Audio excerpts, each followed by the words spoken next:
Hey everyone, welcome back to the channel. Today we're talking about something many of us have experienced at some point in our relationships, self-sabotage. Have you ever felt like things were going well in your relationship and then suddenly you or your partner started doing things that seemed to ruin that progress? Maybe you pushed someone away or started picking fights over small issues. If so, you're not alone. Self-sabotage in relationships is more common than you might think, but the good news is, once you understand why it happens, you can learn how to stop it and create healthier, more fulfilling relationships. What is self-sabotage in relationships? First, let's define what self-sabotage looks like in a relationship. Self-sabotage is when you subconsciously undermine your own happiness or the stability of your relationship, often because of deep-rooted fears, insecurities, or past trauma.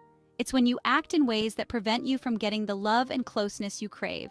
You might pick fights over trivial matters, push your partner away when they try to get closer, or even act in ways that you know will damage the relationship. Why does self-sabotage happen? So why do we do this to ourselves, especially when we want our relationships to succeed? One major reason is rooted in our childhood experiences. If we grew up in an environment where love was conditional, inconsistent, or even absent, we may have developed a belief that love is unstable or dangerous. This belief can carry over into adulthood, making us fear getting too close to someone because, deep down, we worry that love might end in pain or abandonment. Psychologist John Bowlby, the father of attachment theory, suggested that our early attachments to caregivers play a significant role in how we form relationships as adults. If we had caregivers who were unreliable or emotionally unavailable, we may develop anxious or avoidant attachment styles. In an anxious attachment style, we fear that our partner will leave us, so we become overly clingy or needy. In an avoidant attachment style, we fear being vulnerable, so we push people away before they can hurt us. Both of these styles can lead to self-sabotaging behaviors.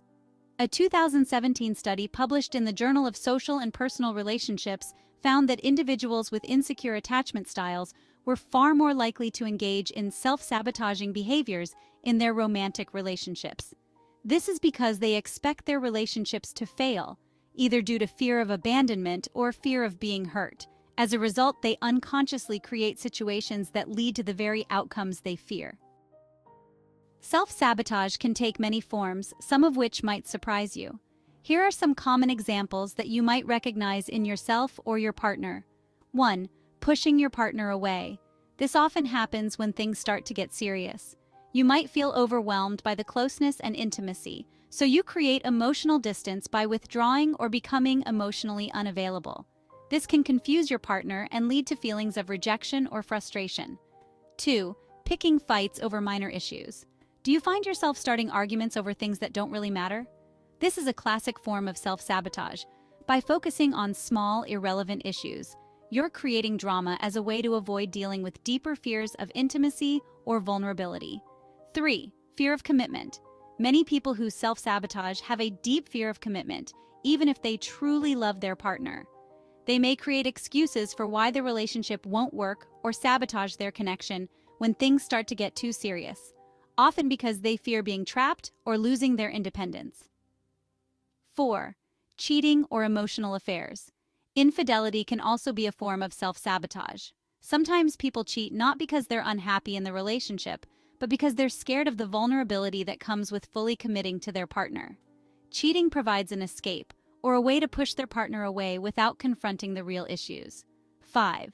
Setting unrealistic expectations. If you're constantly expecting your partner to be perfect or fulfill impossible standards, you might be setting them up to fail.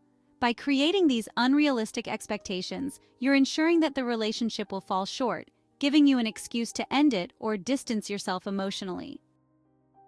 Now that we know why self-sabotage happens, let's talk about how to stop it.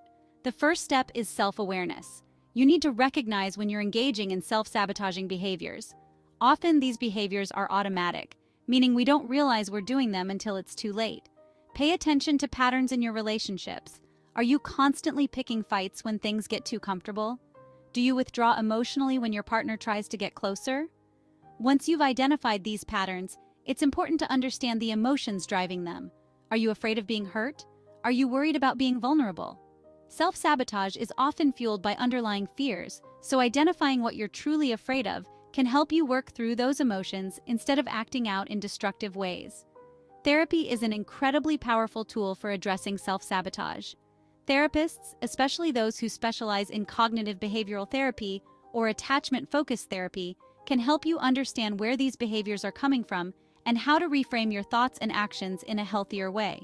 You can learn to replace negative self-talk or self-defeating behaviors with positive coping strategies. It's also important to communicate openly with your partner. If you notice yourself engaging in self-sabotaging behavior, talk to them about it. Let them know what you're feeling and what you're afraid of.